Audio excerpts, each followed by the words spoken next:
അടുത്ത ആഴ്ച നമ്മുടെ എപ്പിസോഡിൽ സംഭവിക്കാൻ പോകുന്ന സംഭവങ്ങളാട്ടോ ഇന്ന് പറയാനായിട്ട് പോകുന്നത്. നെക്സ്റ്റ് വീക്ക് സ്റ്റോറിയാണ് പറയാനായിട്ട് പോകുന്നത്. അപ്പോൾ എല്ലാവർക്കും ഈ സ്റ്റോറി റിവ്യൂയിലേക്ക് സ്വാഗതം. അങ്ങനെ അലീനയെ വഴക്ക് പറഞ്ഞിട്ട് അലീന പോയി കിടക്കുകയാണല്ലോ.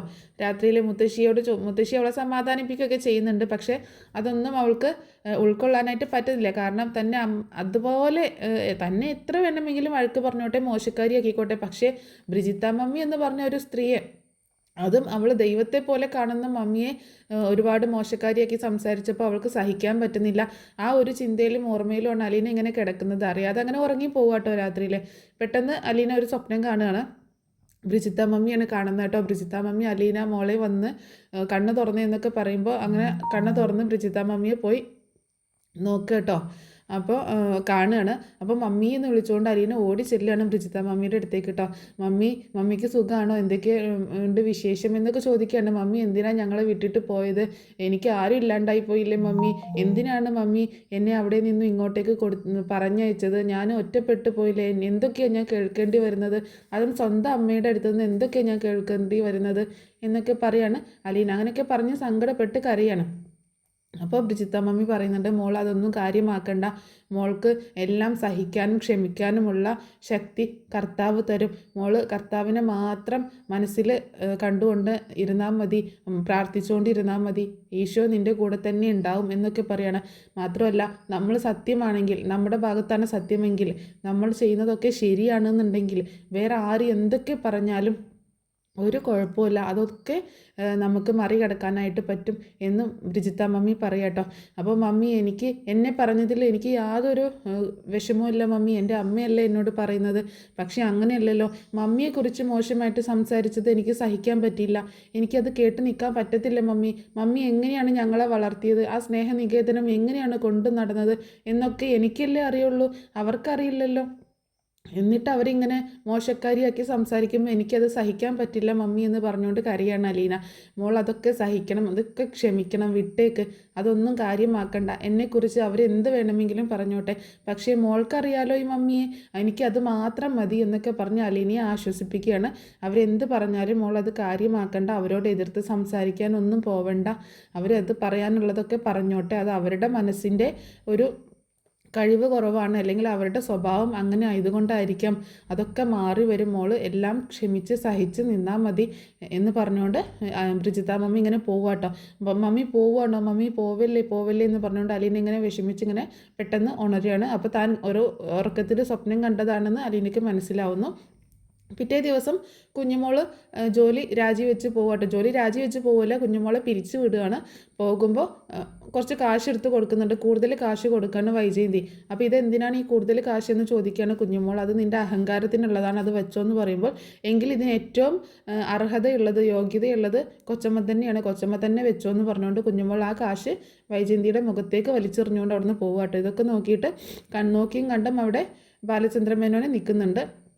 അങ്ങനെ പിന്നീട് കാണിക്കുന്നത് നമ്മുടെ അലീനയ്ക്ക് എല്ലാ ജോലികളും ഏൽപ്പിച്ച് കൊടുക്കേണ്ട വൈജയന്തി അലീനയെ കൂട്ടി കിച്ചണിലേക്ക് പോവുകയാണ്. എന്നിട്ട് ഓരോ ദിവസം ചെയ്യേണ്ട കാര്യങ്ങളൊക്കെ ഏൽപ്പിച്ച് കൊടുക്കുകയാണ് വൈജയന്തി. രാവിലെ എന്തൊക്കെ ഉണ്ടാക്കണം, ആർക്കൊക്കെ എന്തൊക്കെയാണ് ഇഷ്ടമുള്ളത്, അതുപോലെ എല്ലാവരുടെ ഇഷ്ടത്തിനനുസരിച്ചുള്ള ഓരോ സാധനങ്ങളൊക്കെ പറഞ്ഞു കൊടുക്കുകയാണ്. നോക്കിയും കണ്ടൊക്കെ നിൽക്കണം, അങ്ങനെ കള്ളത്തരം കാണിക്കാൻ പാടില്ല, പറയുന്ന ജോലികളൊക്കെ ചെയ്യണം, അല്ലാതെ അമ്മയെ മാത്രം നോക്കി ബാക്കി സമയം വെറുതെ ഇരുന്ന് കളയാനായിട്ട് പറ്റില്ല, അങ്ങനെ ശമ്പളം തരാനൊന്നും പറ്റത്തില്ല എന്നൊക്കെ പറയണം വൈജയന്തി കേട്ടോ. അങ്ങനെ ഞാൻ ചെയ്തോളാം, ഞാൻ എല്ലാ കാര്യങ്ങളും ചെയ്തോളാം, എനിക്ക് യാതൊരു കുഴപ്പമില്ല, എന്നെ അറിയാത്തത് കൊണ്ടാണ് എന്നോട് ഇങ്ങനെയൊക്കെ സംസാരിക്കുന്നത് എന്നൊക്കെ അവളെ മോശക്കാരിയൊക്കെ വീണ്ടും പറയാനായിട്ട് ശ്രമിക്കുമ്പോൾ പറയുന്നുണ്ട് കേട്ടോ. നിന്നെ അറിയാത്തത് കൊണ്ടോ, നീ ആരാ, നിന്നെ ഞാൻ എന്തിനാ അറിയുന്നേ, ഇത്രത്തോളം അറിഞ്ഞത് മതി, നീ വെറും ഒരു അനാഥ, അത്രയേ ഉള്ളൂ, ഒരു ഓർഫനേജിൽ വളർന്നു വന്ന ഒരു അനാഥ, ഏതോ ഒരു സ്ത്രീ പിഴച്ചു പറ്റ ഒരു അനാഥ, അത്രയേ ഉള്ളൂ നീ എന്ന് പറയാട്ടോ. അങ്ങനെയൊന്നും പറയരുത്, എൻ്റെ അമ്മ എന്നെ പിഴച്ചു പറ്റതായിരിക്കാം, പക്ഷേ അതിനൊക്കെ പുറകിലൊരു കാരണം ഉണ്ടായിരിക്കുമല്ലോ, അതിപ്പോൾ ആരുടെയൊക്കെ ജീവിതത്തിൽ എന്തൊക്കെയാണ് സംഭവിച്ചിട്ടുള്ളത് എന്നുള്ളത് നമുക്കൊന്നും അറിയാൻ പറ്റത്തില്ലല്ലോ എന്ന് പറയാട്ടോ. അതെന്താ നീ അങ്ങനെ പറയുന്നത് എന്ന് ചോദിക്കുകയാണ് വൈജയന്തി. അല്ല, ഞാൻ ചുമ്മാ പറഞ്ഞെന്നേ ഉള്ളൂ.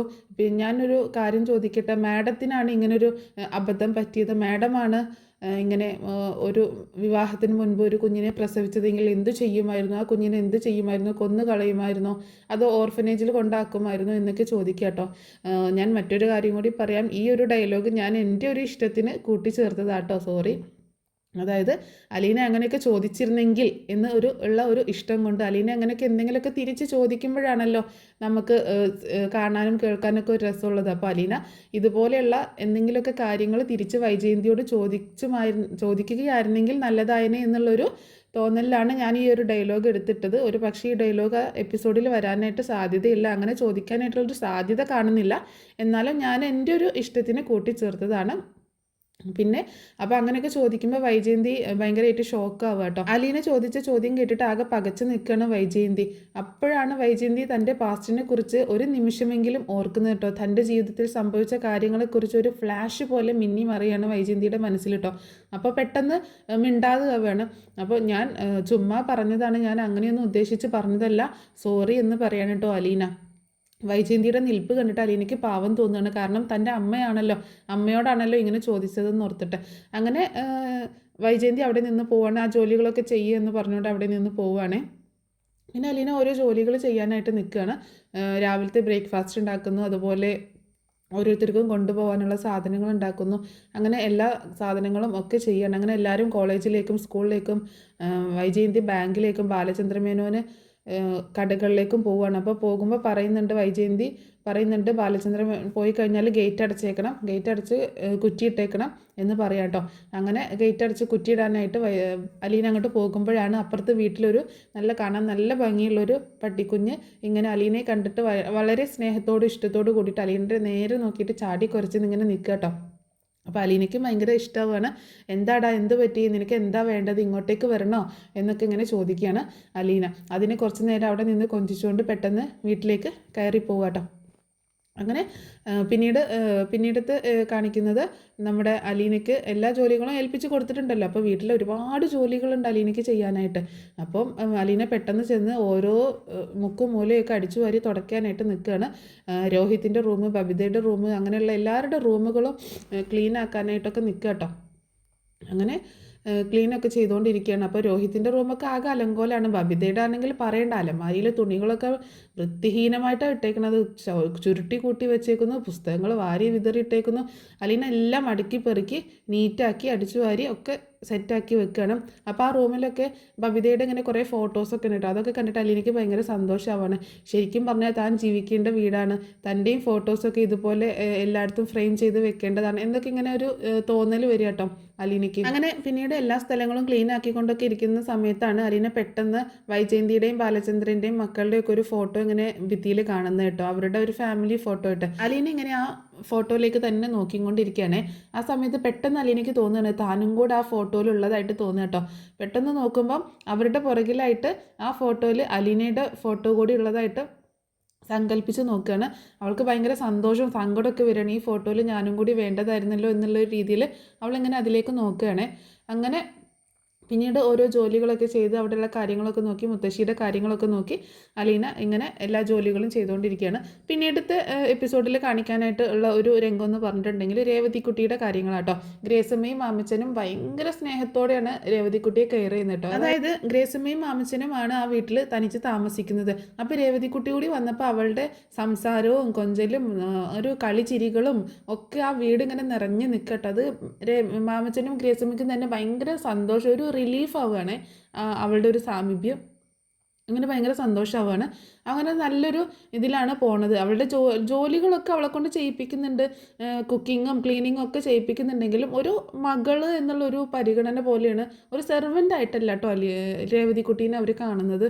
അങ്ങനെ മുന്നോട്ട് പോയിക്കൊണ്ടിരിക്കുകയാണ്. അപ്പോൾ ഭക്ഷണം കഴിക്കുന്ന സമയത്ത് രേവതിക്കുട്ടി എന്തോ ഒരു കുറുമ്പ് കാണിക്കുന്ന സമയത്ത് മാമച്ചായനെ അടിക്കാനായിട്ട് കൈ ഓങ്ങുന്നുണ്ട് കേട്ടോ.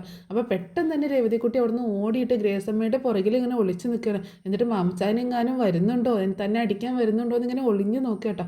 അത് കണ്ടിട്ട് ഗ്രേസമ്മയ്ക്ക് ചിരി വരിക കേട്ടോ. ഇവരുടെ ഈ ചിരികൾ കണ്ടിട്ട് ഒരു അപ്പനും മോളും എങ്ങനെയാണോ ആ ഒരു രീതിയിലുള്ള ഒരു കളിച്ചിരികളാട്ടോ.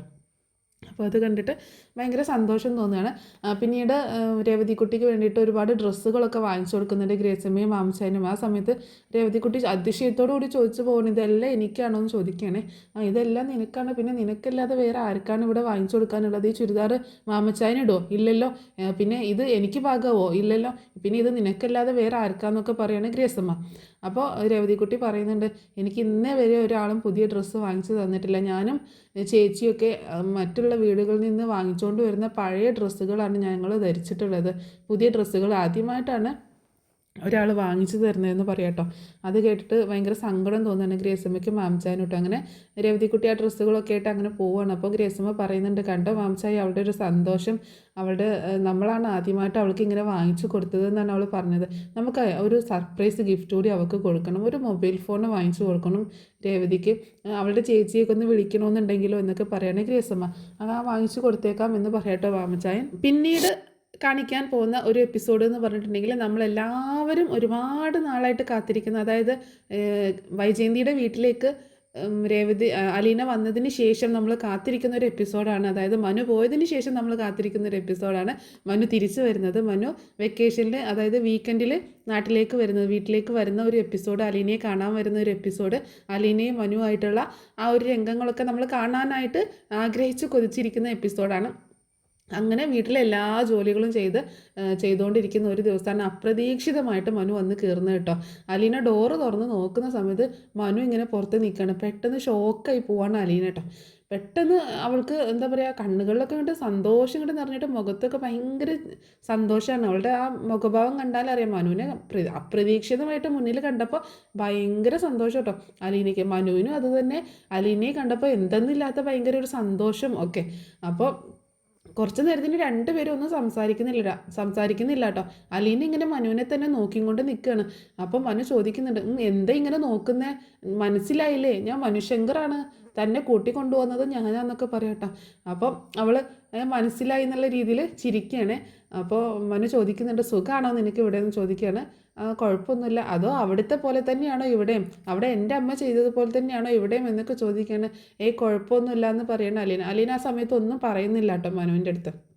അങ്ങനെ പിന്നെ വേറെ എന്തൊക്കെയുണ്ട് വിശേഷങ്ങളെന്നൊക്കെ ചോദിക്കുകയാണ്. ഇവിടുത്തെ എല്ലാ ജോലിയും നീയാണോ ചെയ്യുന്നതെന്ന് ചോദിക്കുമ്പോൾ അതേ ഞാനാ ചെയ്യുന്നതെന്ന് പറയണേ. അപ്പോൾ ഇവിടെ ഒരു വേലക്കാരി ഉണ്ടായിരുന്നല്ലോ, ഒരു സെർവൻ്റ് ഉണ്ടായിരുന്നല്ലോ, ഒരു കുഞ്ഞുമോൾ ചേച്ചി, അവരെന്തേലും ചോദിക്കുമ്പോൾ അവരെ പറഞ്ഞു വിട്ടു എന്ന് പറയട്ടെ അലീന. അത് കേട്ടപ്പോൾ മനുവിന് മനസ്സിലായി, അപ്പോൾ പിന്നെ അവിടത്തേക്കാളും കഷ്ടമായിരിക്കുമല്ലോ നിൻ്റെ ഇവിടുത്തെ ജീവിതം. നീ വന്നപ്പോൾ ആ സെർവൻറ്റിനെ വൈജയന്തി പറഞ്ഞയച്ചു അല്ലേ, എന്നാൽ പിന്നെ ഇവിടെ നീ ദുരിതമായിരിക്കുമല്ലോ, നിനക്കിവിടെ പീഡനമായിരിക്കുമല്ലോ ഉണ്ടാവുന്നതെന്ന് ചോദിക്കുമ്പോൾ അതൊന്നും സാരമില്ലാന്ന്, എനിക്ക് കുഴപ്പമൊന്നുമില്ല, വീട്ടിലെ ജോലിയൊക്കെ ചെയ്യുന്നതിന് എനിക്ക് യാതൊരു മടിയുമില്ല, സന്തോഷമേ ഉള്ളൂ, ഇതെൻ്റെയും കൂടെ വീടല്ലേ എന്ന് പറയട്ടോ. നിൻ്റെ വീടോ എന്ന് ചോദിക്കാൻ മനു, ഞാനിവിടെ അല്ലേ താമസിക്കുന്നത്, അപ്പോൾ ഇതെൻ്റെ വീടല്ലേ എന്ന് പറയാണ് അലീന. ആ സമയത്തൊന്നും മനുവിനെ അറിയില്ല കേട്ടോ. മനു ഇവള് നമ്മുടെ വൈജയന്തിയുടെ മകളാണെന്നുള്ള കാര്യമൊന്നും മനുവിന് അറിയില്ല.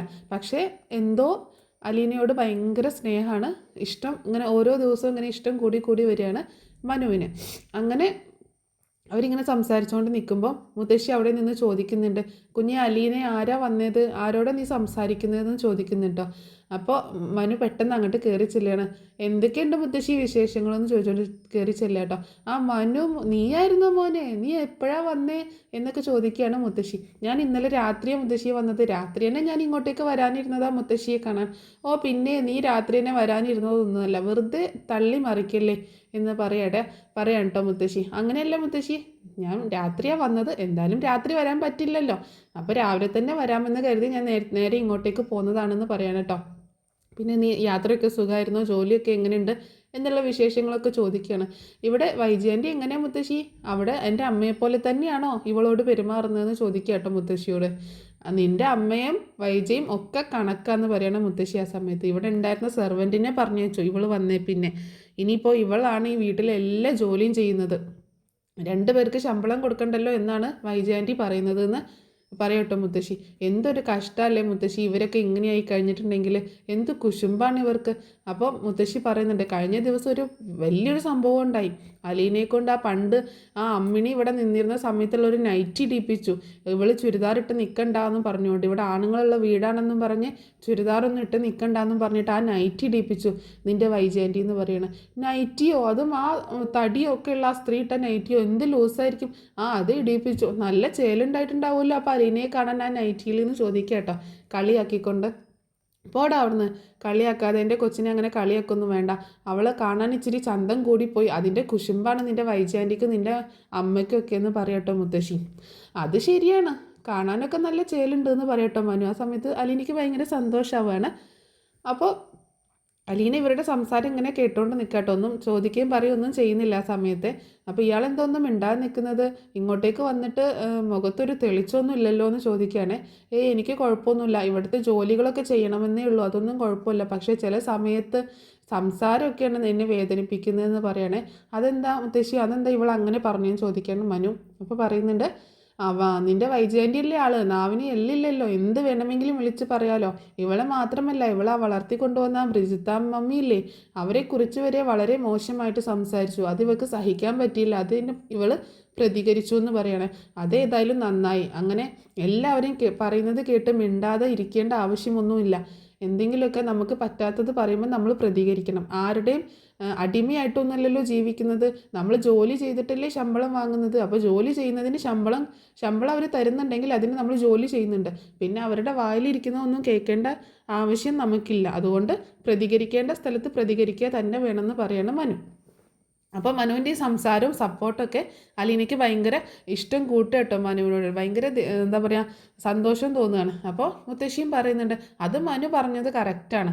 നമ്മൾ പ്രതികരിക്കേണ്ടടുത്ത് പ്രതികരിക്കുക തന്നെ വേണം, അല്ലാതെ നമ്മളിങ്ങനെ മിണ്ടാതിരുന്നിട്ട് കരഞ്ഞിരുന്നിട്ട് കാര്യമൊന്നുമില്ല എന്ന് പറയണം. അപ്പോൾ അലീനയ്ക്ക് പ്രതികരിക്കാനൊക്കെ അറിയാം, ആവശ്യം സമയത്ത് പ്രതികരിച്ചല്ലോ എന്ന് പറഞ്ഞ് അലീനയെ കൺഗ്രാറ്റുലേഷൻ അലീനയോട് അഭിനന്ദിക്കുക കേട്ടോ. മനു അലീനയെ അഭിനന്ദിക്കുകയും ചെയ്യുന്നുണ്ട്. അങ്ങനെ മനു പിന്നെ കുറച്ച് നേരം കൂടെ അവിടെ ഇങ്ങനെ മുത്തശ്ശിയുടെ അടുത്ത് ചുറ്റിപ്പറ്റിയൊക്കെ നിൽക്കുന്നുണ്ട്. അപ്പോൾ ഞാൻ കുടിക്കാൻ എന്തെങ്കിലും എടുക്കാമെന്ന് പറഞ്ഞിട്ട് അലീന പോയിട്ട് മനുവിന് കുടിക്കാൻ ജ്യൂസൊക്കെ ഉണ്ടാക്കി കൊണ്ടുപോയി കൊടുക്കുന്നുണ്ട് കേട്ടോ. ഇങ്ങനെ ജ്യൂസ് കുടിച്ചിട്ട് നന്നായിട്ടുണ്ട്, നല്ല ജ്യൂസാണെന്നൊക്കെ പറയുന്നുണ്ട് മനു. അങ്ങനെ പിന്നീട് മുത്തശ്ശിയോട് യാത്ര പറഞ്ഞിട്ട് പോവുകയാണ് മനു. ഞാൻ ഇനി പിന്നീട് ഒരിക്കലും വരാമെന്ന് പറഞ്ഞിട്ട് യാത്ര പറഞ്ഞ് പോവുകയാണ്. പോകുന്നതിന് മുൻപ് മുത്തശ്ശിയോട് യാത്ര പറഞ്ഞ് റൂമിൽ നിന്നിറങ്ങി അങ്ങനെ പോകുന്ന സമയത്ത് അലീനയോട് വീണ്ടും സംസാരിക്കുന്നുണ്ട് കേട്ടോ. എന്ത് കാര്യങ്ങളുണ്ടെങ്കിലും എന്നോട് പറയണം, ഞാനുണ്ട് കൂടെ, ഒരു വിഷമവും വേണ്ട, ഞാൻ അലീനയുടെ കൂടെ തന്നെ ഉണ്ട്. എന്ത് കാര്യം ഉണ്ടെങ്കിലും എന്നോട് പറഞ്ഞാൽ മതി, എല്ലാ സപ്പോർട്ടും എൻ്റെ അടുത്ത് നിന്നുണ്ട്, വിഷമിക്കേണ്ട കാര്യമൊന്നുമില്ല എന്നൊക്കെ പറഞ്ഞ് ഒരു സപ്പോർട്ട് കൊടുക്കുകയാണ്. എന്നിട്ട് ഒരു പേപ്പറിൽ നമ്പർ എഴുതിയിട്ട്, മനുവിൻ്റെ ഫോൺ നമ്പർ എഴുതിയിട്ട് കൊടുക്കുകയാണ്. ഇത് എൻ്റെ നമ്പറാണ്, എന്തെങ്കിലും അത്യാവശ്യമൊക്കെ ഉണ്ടെങ്കിൽ എന്തെങ്കിലും പറയണമെന്നൊക്കെ ഉണ്ടെങ്കിൽ എന്നെ വിളിച്ചാൽ മതി. അലീനയ്ക്ക് മൊബൈൽ ഫോൺ ഉണ്ടോ എന്ന് ചോദിക്കുകയാണ്. ഇല്ല എന്ന് പറയട്ടോ അലീന. എന്നാൽ ഇവിടുത്തെ ലാൻഡ് ഫോണിൽ നിന്ന് വിളിച്ചാൽ മതി എന്ന് പറയാം കേട്ടോ. അല്ലെങ്കിൽ മുത്തശ്ശിയുടെ കയ്യിൽ ഒരു ചെറിയ ഫോണുണ്ട്, ആ ഫോണിൽ നിന്ന് വിളിച്ചാലും മതി എന്ന് പറയാണ്. ആ ഫോണിൽ എൻ്റെ നമ്പർ ഉണ്ട്, എന്നാലും ഈ നമ്പർ നീ കയ്യിൽ വെച്ചോ എന്ന് പറഞ്ഞിട്ട് മനുവിൻ്റെ നമ്പർ ഒരു പേപ്പറിൽ എഴുതിയിട്ട് കൊടുക്കുകയാണ് മനു അലീനയ്ക്ക്. അങ്ങനെ അലീന പേപ്പർ വാങ്ങിച്ച് വെക്കുന്നുണ്ട് കേട്ടോ. മനുവിൻ്റെ അടുത്ത് നിന്ന് മാത്രമേ ഒരു സപ്പോർട്ട് കിട്ടുന്നുള്ളൂ, എപ്പോഴെങ്കിലും ഒരു അത്യാവശ്യം വന്നാൽ വിളിക്കാലോ എന്നുള്ള രീതിയിലാണ് വാങ്ങിച്ച് വെക്കുന്നത്. അങ്ങനെ അലീനയോട് യാത്ര പറഞ്ഞിട്ട് മനു പോവുക കേട്ടോ. അപ്പോൾ പോകുമ്പോഴൊക്കെ ആ യാത്ര പറച്ചിലൊക്കെ ഭയങ്കര രസമാണ്. രണ്ടുപേരും അങ്ങോട്ടും ഇങ്ങോട്ടും നോക്കുന്നതും യാത്ര പറയുന്നതും, പോയിട്ട് യാത്ര പറഞ്ഞ് പോയിട്ട് വീണ്ടും വന്നിട്ട് ഒന്നും കൂടെ വന്നിട്ട് കൈ വീശി കാണിക്കുന്നതും ഒക്കെ കാണിക്കുന്നുണ്ട്. അങ്ങനെ മനു യാത്ര പറഞ്ഞു പോവാണ്. മനു വന്നതിലുള്ള സന്തോഷം അലീനയുടെ മുഖത്ത് ശരിക്കും കാണാനായിട്ട് പറ്റുന്നുണ്ട് കേട്ടോ. അങ്ങനെ മനു പോയി. പിന്നീട് മുത്തശ്ശിയുടെ അടുത്ത് വന്ന് അലീന സംസാരിക്കുക കേട്ടോ. അപ്പം ഫോൺ നമ്പർ തന്നതൊന്നും അലീന മുത്തശ്ശിയോട് പറയുന്നില്ല കേട്ടോ. ആ ഫോൺ നമ്പർ അലീന അടുത്ത് മാറ്റി വെക്കുകയാണ്. പിന്നീട് മുത്തശ്ശി പറയുന്നുണ്ട്, എന്നാലും എൻ്റെ കൊച്ചെന്നെ കാണാൻ വന്നല്ലോ, വന്നിട്ട് അവൻ നാളെ തന്നെ പോകും, അതാണ് ഇന്ന് വന്നത് എന്നൊക്കെ പറയണേ. അങ്ങനെ പിന്നീട് കാണിക്കുന്ന ഒരു എപ്പിസോഡ് എന്ന് പറഞ്ഞിട്ടുണ്ടെങ്കിൽ ഹരിശങ്കർ കടപ്പാട്ടൂർ വീട്ടിലേക്ക് വരിക കേട്ടോ. അതായത് അലീനയെ എങ്ങനെയെങ്കിലും തൻ്റെ വലയിൽ വീഴ്ത്തണം, തൻ്റെ വരുതിയിൽ നിർത്തണം എന്നുള്ള ഒരു ഉറച്ച ലക്ഷ്യത്തോട് കൂടിയിട്ട് ഒരു 2 ദിവസം താമസിക്കാനായിട്ടാണ് ഹരിശങ്കർ കടപ്പാട്ടൂർ വീട്ടിലേക്ക് വരുന്നത്. രോഹിത്തിൻ്റെ കൂടെ നിൽക്കാനാണെന്നുള്ള രീതിയിൽ പറഞ്ഞുകൊണ്ടാണ് വരുന്നത് കേട്ടോ. സാധാരണ രീതിയിൽ അവനിങ്ങനെ താമസിക്കാനൊന്നും വരാറില്ല. പക്ഷേ ഇപ്പോൾ അലീന ഇവിടെ ഉണ്ടല്ലോ. അങ്ങനെ ആരോ വന്നത് കേട്ടിട്ട് കോളിംഗ് ബെല്ല് അടിച്ചത് കേട്ടിട്ട് അലീന പോയി വാതിൽ തുറക്കുന്ന സമയത്ത് പെട്ടെന്ന് കയറി വരുന്നത് ഹരിശങ്കറാണ്. ഹരിശങ്കറിൻ്റെ കയ്യിൽ ബാഗും ഉണ്ട്. അപ്പോൾ അതുകൂടി കണ്ടപ്പോൾ അലീനയ്ക്ക് ആകെ ഒരു വല്ലാതാവുകയാണ്. അവളൊരു വല്ലാത്ത നോട്ടം നോക്കിക്കൊണ്ട് ഹരി അകത്തേക്ക് കയറുക കേട്ടോ. നീ രക്ഷപ്പെട്ടു എന്ന് വിചാരിക്കേണ്ട, നീ അവിടെ ആയാലും ഇവിടെ ആയാലും എൻ്റെ വീട് തന്നെയാണ്. ഇവിടെ എനിക്ക് ഏത് സമയത്തും കയറി വരാം, ഇവിടെ എനിക്ക് എന്തും ചെയ്യാം. അതുകൊണ്ട് ഇവിടെ നീ രക്ഷപ്പെട്ടു എന്നൊന്നും വിചാരിക്കേണ്ട, ഇനിയിപ്പോൾ 2 ദിവസം ഞാൻ ഇവിടെ ഉണ്ടാകും എന്നൊക്കെ പറയട്ടോ ഹരിശങ്കർ. ആ സമയത്ത് അലീന ഹരിയോട് ഒന്നും സംസാരിക്കുന്നൊന്നുമില്ല. കാരണം അവനോടൊന്നും സംസാരിച്ചിട്ട് കാര്യമില്ല എന്ന് അലീനയ്ക്ക് നന്നായിട്ട് അറിയാം. അങ്ങനെ ഹരിശങ്കർ കുറേ കുരുട്ട് ബുദ്ധിയൊക്കെ ആയിട്ട് അലീനയെ എങ്ങനെയെങ്കിലും വീഴ്ത്തണം എന്നൊക്കെ ഉള്ള ചിന്തകളൊക്കെ ആയിട്ട് കടപ്പാട്ടൂരിലേക്ക് വന്നേക്കാണ്. അപ്പോൾ ഇങ്ങനെയൊക്കെയുള്ള കാര്യങ്ങളാണ് ഇനിയത്തെ നെക്സ്റ്റ് വീക്കിൽ സംഭവിക്കാൻ പോകുന്നത്. അപ്പോൾ നെക്സ്റ്റ് വീക്കിൻ്റെ ഈ സ്റ്റോറി നിങ്ങൾക്ക് ഇഷ്ടപ്പെട്ടു എന്ന് വിചാരിക്കുകയാണ്. അപ്പോൾ ഇഷ്ടപ്പെട്ടിട്ടുണ്ടെങ്കിൽ നിങ്ങളുടെ എന്താ പറയുക സപ്പോർട്ട് ഞാൻ പ്രതീക്ഷിക്കുന്നു. പിന്നെ കുറേ സംഭവങ്ങളൊക്കെ ഇമാജിനേഷനാണ്. അപ്പോൾ എന്നാലും ഇതൊക്കെ കേൾക്കാൻ ഇഷ്ടപ്പെടുന്നവർ ഉണ്ട് എന്നുള്ളതുകൊണ്ടാട്ടോ ഞാൻ ഇങ്ങനെയൊക്കെ പറഞ്ഞത്.